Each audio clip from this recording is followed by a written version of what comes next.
Assalamualaikum warahmatullahi wabarakatuh.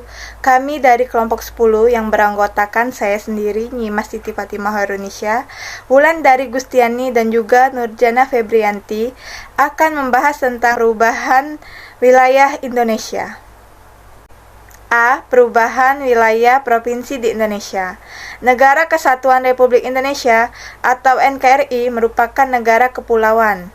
Pulau-pulau itu terbentang dari Sabang sampai Merauke.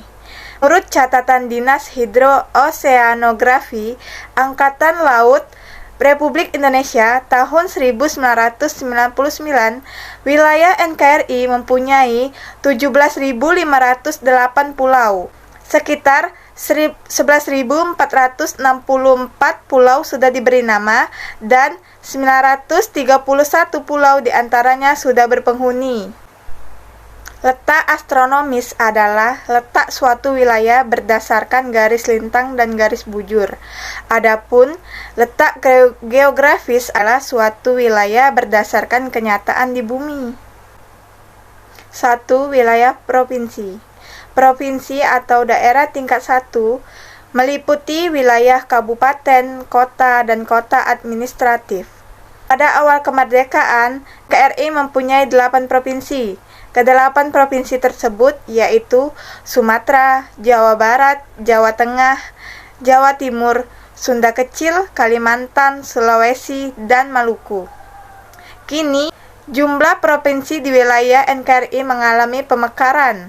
Hal itu terjadi seiring perkembangan zaman dan demi pemerataan kesejahteraan rakyat Indonesia. 2. Faktor-faktor pendorong perubahan provinsi di Indonesia. 1. Memudahkan sistem administrasi pemerintahan. Yang kedua, keberhasilan para pejuang merebut wilayah NKRI dari penjajah pada masa penjajahan Belanda.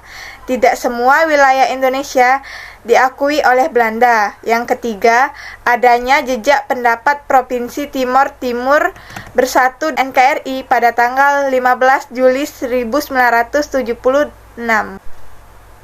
4. Diterbitkannya UU nomor 22 tahun 1999 tentang sistem desentralisasi dan otonomi daerah. Maksud dari sistem desentralisasi dan otonomi daerah yaitu penyelenggaraan pemerintahan diserahkan kepada daerah. Yang ketiga, saya akan membahas tentang syarat-syarat pemekaran wilayah. Suatu wilayah dapat melakukan pemekaran dengan didasarkan pada potensi ekonomi, jumlah penduduk, dan luas wilayah yang disesuaikan. Jadi, bagi daerah yang mempunyai potensi di bidang tersebut dapat melakukan pemekaran. Baiklah, selanjutnya saya akan menjelaskan materi tentang perubahan wilayah laut teritorial Indonesia. Wilayah lautan Indonesia mengalami perubahan sesuai perkembangan zaman. Perubahan-perubahan tersebut antara lain sebagai berikut. 1. Batas laut teritorial Indonesia dihitung sejauh 3 mil dari garis pantai saat air turun. Hal ini didasarkan pada peraturan pemerintah tentang laut teritorial dan daerah maritim pada tahun 1939. Namun, peraturan ini dianggap sudah tidak sesuai dengan kepentingan bangsa Indonesia. 2. Deklarasi Juanda menerapkan konsep wawasan Nusantara. Wilayah lautan Indonesia diukur sepanjang 12 mil dari garis yang menghubungkan titik-titik ujung pulau terluar Indonesia. Deklarasi Juanda pada tanggal 13 Desember 1957 ditetapkan dengan Undang-Undang Nomor 4 Tahun 1960. 3. Pada tanggal 17 Februari tahun 1969, pemerintah Indonesia mengumumkan tentang landas kontinen. Hal ini sebagai usaha mendapat pengakuan gugusan wawasan Nusantara. Landasan ini menetapkan penggunaan kekayaan mineral dan kekayaan alam di dasar lautan dalam kedalaman 2000 meter atau sampai batas yang memungkinkan.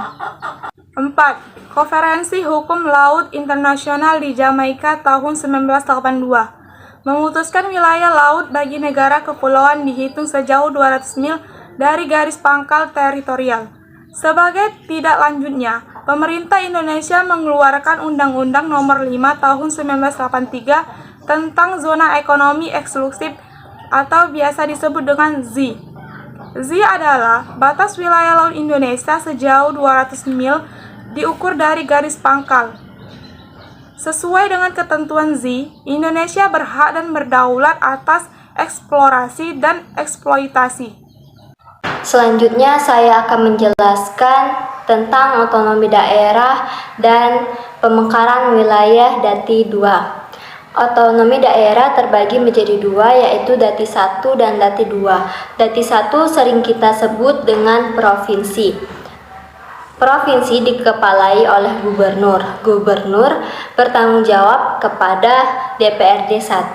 Perangkat daerah yang ada di provinsi yaitu sekretaris daerah dan dinas daerah provinsi, di mana mereka bertanggung jawab kepada gubernur. Selanjutnya Dati 2 atau yang sering kita sebut dengan kabupaten atau kota. Kabupaten atau kota dikepalai oleh bupati atau wali kota, di mana mereka akan bertanggung jawab kepada DPRD tingkat 2. Perangkat daerahnya terdiri atas sekretaris kabupaten kota dan dinas daerah kabupaten kota.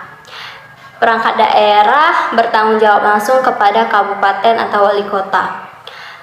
Kantor dinas Dati 2 terdiri atas pekerjaan umum, kesehatan, pendidikan dan kebudayaan, lingkungan hidup, penanaman modal, koperasi, pertahanan, dan tenaga kerja. Mungkin itu saja materi yang dapat kelompok kami sampaikan. Saya tutup. Wassalamualaikum warahmatullahi wabarakatuh.